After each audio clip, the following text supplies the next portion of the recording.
ये कहानी है आरोही और एक गुड़िया की, जो कि एक छोटी लड़की ऊपर लिखी हुई है। एक दिन की बात है, आरोही पार्क में टहलते हुए जा रही थी। तभी उसे एक रोती हुई बच्ची मिली। आरोही ने उससे रोने का कारण पूछा, तो लड़की ने बताया कि वह जिस गुड़िया के साथ खेल रही थी, वह इसी पार्क में कहीं खो गई है। आरोही ने उस बच्ची को उसकी गुड़िया ढूंढ लाने का आश्वासन दिया, जिससे वह बच्ची चुप हो गई। आरोही ने गुड़िया ढूंढ लाने के लिए समय मांगा और दूसरे दिन गुड़िया लाने का वादा करके वहां से चली गई। पर गुड़िया ना तो आरोही को मिली और ना ही उस बच्ची को। आरोही ने गुड़िया की तरफ से एक काल्पनिक पत्र उस बच्ची को लिखी, और जब वह बच्ची पार्क में गुड़िया पाने की आशा में आई, तो आरोही ने वह पत्र उस बच्ची को पढ़कर सुनाया।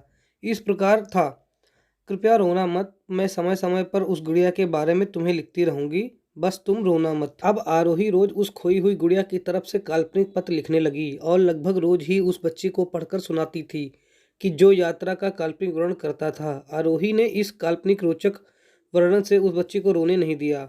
वह खुशी खुशी अपनी गुड़िया की घुमकड़ी के किस्से सुनने लगी। वह अब खुश रहने लगी। एक दिन जब काफ़ी कहानियां हो गई, तो आरोही ने एक दूसरी गुड़िया लाकर उस बच्ची को दे दी।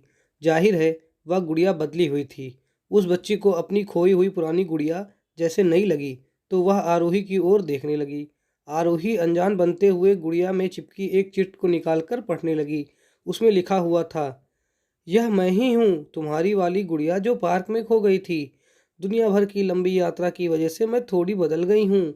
बच्ची को इस गुड़िया और आरोही पर विश्वास हो गया और वह गुड़िया लेकर घर चली गई। वर्षों बाद जब वह बच्ची बड़ी हो गई, तो एक दिन वह अपनी अलमारी में कुछ ढूंढ रही थी, तो उसका ध्यान उसी गुड़िया पर गया जो आरोही ने उसे दी थी।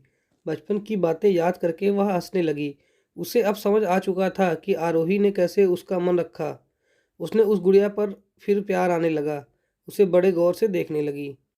तभी उसकी नज़र गुड़िया की फ्राक की आस्तीन में छुपे एक कागज के पत्र पर गई। उसने बड़ी व्याकुलता से वह पत्र निकाला और पढ़ने लगी।